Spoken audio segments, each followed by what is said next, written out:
So karon grabe ang pagbagsak sa mga presyo sa stock market karon, no? So tan-aw nato niyang Uber, usa ka sikat nga kumpanya sa US. Naapod ni sila sa Europe pero ang atong kuan ani karon tan-awon kay kini Uber mura ni siya bersyon sa Grab sa laing nasod, no? Dati ani naani sa Pilipinas pero nagkompetensya sila sa Grab, nya ang Grab nagkasinabot sila nga ang Uber mopalit na lang og kanang porsyento sa Grab sa ilang operation diha sa Pilipinas ug sa Southeast Asia.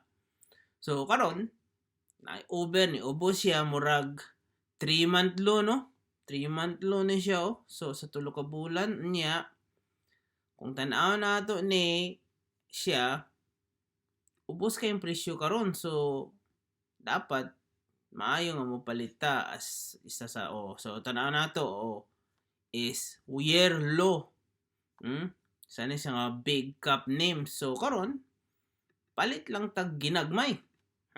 Kaya kabalog mo ubos ba ni, so kung palit ta og mga 2 pounds wala tay hinay ang atong dagan, no? So palit lang ta og biskay isa lang 0.1 na para natay posisyon, di ba? Diha nato dula-dulaon, oh. So 1.5. So kung kana taas ra kay na kay charge ta na og foreign exchange fee dapat mga 3 pounds pa ubos o kana kasi pwede na ni. So kung tan-aw nato ni natay foreign exchange fee 0.01 ra hinuon pero sa ginagmay nga mga kuan nato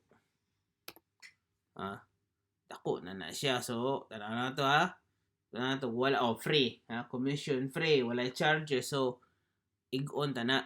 So karon natay position sa Uber executed na. Basa nimo dire ganina, Di lagi nato mo kung kay perting paspasang dagan sa panahon. So natay bago nga posisyon sa Uber. So tan-aw nato si dagan ani sa pipila ka mga adlaw. So karon tan-aw nato ning giingon nila nga Zoom communication, isa sa mga grabe nga ni kusog nga stock nga kumpanya dito sa pagsugod sa pandemya, no? So kung tan-aw nato grabe gyud ang pagbaba niya. So sa tan-aw nato last year, sa high nga 444 karon 139 na lang. So mas taas gani pa ni sa kuan kalos sa man nga panahon. Sa man nga panahon be? February 15 makita nato diri, sa February 15, 2021 taas kay siya og presyo. So bag-o lang ni aging tuig, pero kung tan-aw nato gyud sa maximum nga kuan niya February 2021, mo na siya. Pero sa wala pa na ni kuan ni ubos sa kuan February 21 napag mas taas, more than nearly nga 2 years before.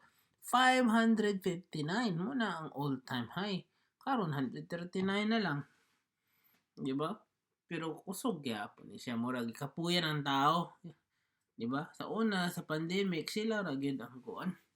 So guys, tanan man ang grabe ang pagsaka sa presyo. Ang problema lang is unsay pamaagi na monetize nila ni ang mga calls. Pero okay ni siya nga presyo.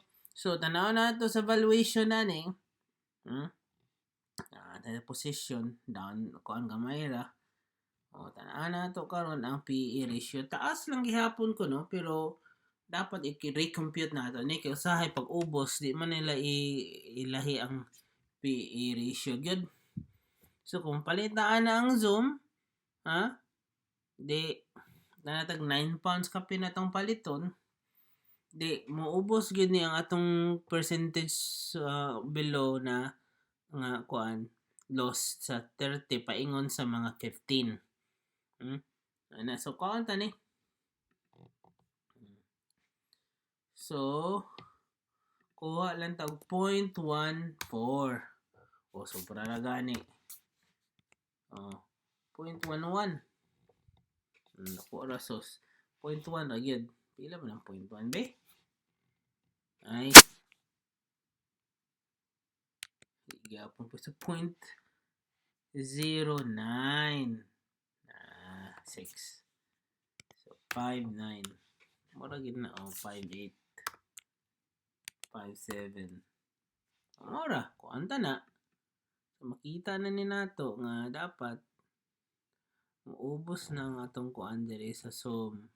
Makita man nato diri ang sa history no kung pila na gid atong mga sa trading nga mga kuan diri. So wala kay ko kita ani ang kining video nga SOM. So karon napalitag 9.96. So tan-aw nato ni mga baligya nga mahal wala gid kay ko nakakita. Wala day kaayo. Natay kita ginagmay. Sa ani diri natay kita nga 0.50 lang wala kayo pero ana lang nahinay ta. So yo kana yang paubos so kuan din ta cost averaging down.